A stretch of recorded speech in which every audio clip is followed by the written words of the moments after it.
Hey, what is going on, guys? It is your boy Crusher Gaming here, and in today's video I'm going to be going over the best and like my personal sensitivity. I am a controller player, so this is mainly for controller players, mainly console as well, but I'll go over, console and PC controller sensitivities in this video. But to start in this video, we're just going to go over like my sensitivity and why I use this sensitivity. And yeah, we're gonna start in the actual base sensitivity settings, but I also want to give you guys a little controller optimization and good settings you want to use. But right now, you guys see here, I got to start in the look sensitivity. I have 43 horizontal and 40 vertical.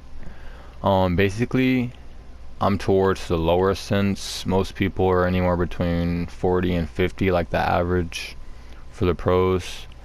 And I keep my vertical lower than my horizontal because it just makes everything smoother. It makes your crosshair placement overall better and easier to control, and it makes your edit smoother because like the tile, like the wall, it would basically 75% of your vertical is how long it would take you to go the full 100% of the horizontal, because it's kind of like a ratio. It's not a full square, you know. So yeah, having a lower vertical helps with your overall crosshair placement and smoothness. So that's why I run that. And you see here I have no boosts and I am on linear, and we're gonna go over the ADS after everything else. So right here, build and edit, you want to have this around 2.0. For optimization, I have my edit a little higher because this is just personal preference. I like to raise my edit sense every now and then, but I like to keep my build sense pretty consistent until I'm really good and smooth on that sensitivity. And then you want to raise these eventually when you get better. But I play with vibration off, build immediately. That's obviously on, controller on. I play with this on so that I can use my L3 button to edit. I use it to edit, but you can use it for jump, crouch, whatever, but it basically frees up an extra bind on your controller. Excuse me. And for the ADS sensitivity, I have 12% horizontal and 11% vertical. For aimbot, I would prefer, or I would suggest that you put like 10% here if you're on linear, and then put like a 2% boost, and then maybe start like this and then lower it to 0. And basically what this does is it allows you to start off slower, and so you're tracking way like more smoothly, and then like if you push on your stick a little more, it will speed up because of the boosts. So you can start here a few milliseconds, and then just lower it every week or until you're comfortable on 0, and then you're playing on like 10-2. I say this is probably the best for like aimbot. Maybe you can go 9-2. But I recently changed my sensitivity off of the boost to this 12%, 11%. I say anywhere between like 9 and 18, 9 and 19, around there would be like ideal for at ADS sensitivity. The lower end being around 10, the higher end around like 16. And yeah, I'm closer to the lower end because I prefer a slower ADS sense, just so I can track more consistently and easier. And I play on linear, and my left stick Z zone is 12. I would probably put this on 11 just because my left stick can handle it now, but we'll see about that. And basically for your left stick dead zone, you want to have it as low as you can without having drift. I can touch my stick with no drift, as you can see on the right side of the screen, so I can go probably a little lower. And then for the right stick, you want it as low as you can without drift as well. This one you generally want lower because you want all of your movements to be reactive and do everything that you want it to do when you push pressure onto your right stick. Basically, a lower dead zone allows you to press lightly on your right analog stick, and it's still to move in the direction that you want it to move. But if this was higher, it would take more force on the right analog stick for it to actually react and do the action that you're requesting it to do. And then I play with full controller on because I heard it helps with your basically input delay on your controller. I'm not sure if this does or doesn't. And I play on this 0 or 1%, as low as it can go. And then let's get into the settings and the optimization. As here you can see I have HUD scale 75%. It was at 70, I raised it to 75. It's all about comfort, but I would suggest that you're under 90. It kind of depends on your monitor, but I'd suggest that you're under 90 just so it's easier to see the actual screen and you don't have your HUD blocking your screen. And these are all these settings. I play with reticle ammo indicator off. Some people like this on, it's preference. I play with it off so it destructs my eyesight and like the screen less, and I could see my enemy more clearly. Right here, this doesn't really matter. This is just I play on east. I get 44 ping to east. Toggle sprint off, sprint by default on. This allows me to use my L3 as a keybind, which I'll show you guys in a little bit what I use for that.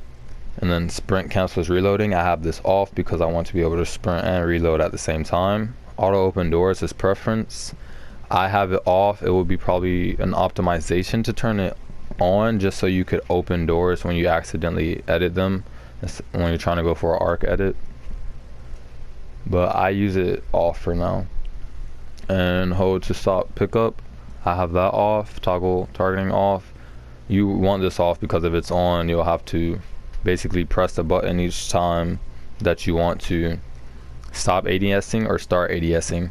This could also be preference, but I say it's better to have it off, so you just have to hold L2 instead of press it.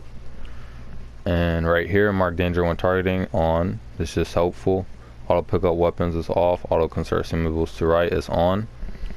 Just so you know, my band-aids minis go to the right slot instead of the first slot, which I usually have a gun, and most people usually have a gun in the first and second slot.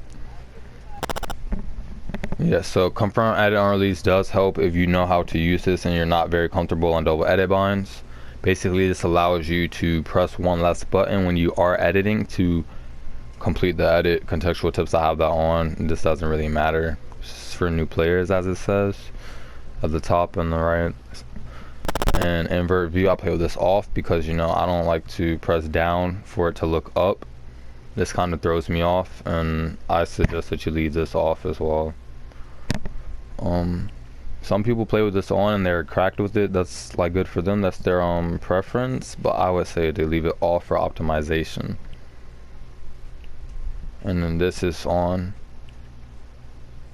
I could probably turn this off, but there's really no aircrafts in the game right now, so it doesn't really matter. This is for creative. Tap to search interact, I have this on so I don't have to hold square to interact. Instead I just have to tap square to interact.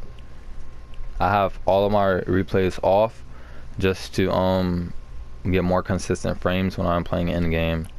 Right here I have 90% brightness. This matters more about what TV you have or what monitor that you use. So adjust this to your liking. You want to be able to see everything clearly. And I don't play with colorblind. I did play with Tritanope, but I feel like it looks a little better with it off right now. That changes like all the time with like just about every update.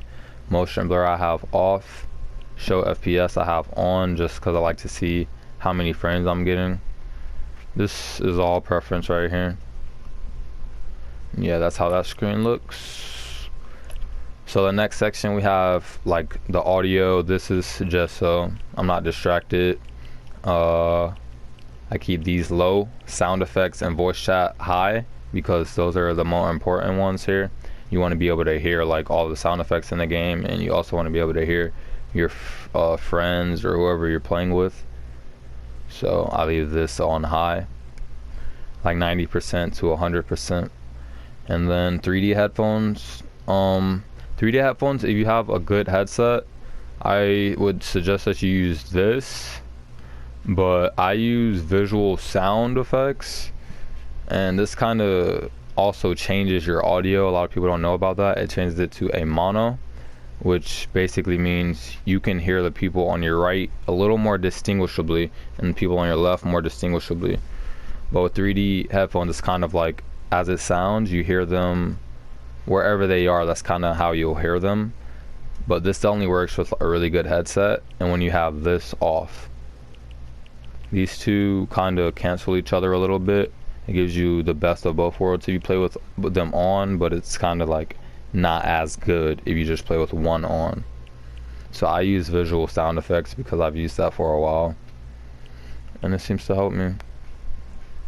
Voice chat I play with on, open mic of course, and then this stuff doesn't really matter. And then now for the big part of the video, the moment you guys have been waiting for, the binds. So as you see there, I have L3 to edit. Remember how I said I have on auto controller or auto run, which allows me to you know, just run or sprint without having to actually press L3. So that's why I use L3 to edit. And then I confirm with circle. You see I confirm with circle, and I also switched my build menu with circle. This like works much better if you have a paddle because you can just press the right paddle for that. And then X for me is crouch, and I jump with R3. I do have paddles on my DualShock controller, the attachment, because my scuff broke, so I still use X to crouch. You can spam that if you want. You can press the right one to confirm or to switch mode, as you see right there. And then I jump with R3 because I don't have to take my thumb off the stick to jump and shoot at the same time. And then I have square as reload / interact. I place marker with left, repair with right. This stuff is all preference. And then yeah, we're gonna go into the build controls, which I play on Builder Pro, which if you guys have played on Builder Pro, it's right trigger for wall, left trigger for stair, R1 for roof, and R1 for floor. No, L1 for roof and R1 for floor, sorry about that.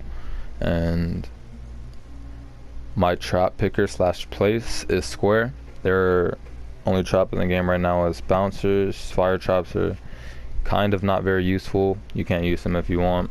They're in the game, they're just not very strong. So that's preference as well. I repair with right, and I change material and trap with left on the D-pad. These are my edit sense, or settings rather. I have right D-pad unbound, L1 unbound, and R1 unbound.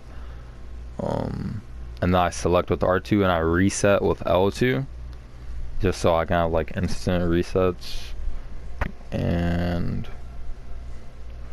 yeah, my L3 seems to be unbound because if you're in edit, you don't really press edit to, you know, like I could press L3 and make that edit and that'll cancel my edit, but I don't really feel like I need that, so I just play with that unbound. And then for the dead zones, you guys have seen this earlier, I play with 12 and 9.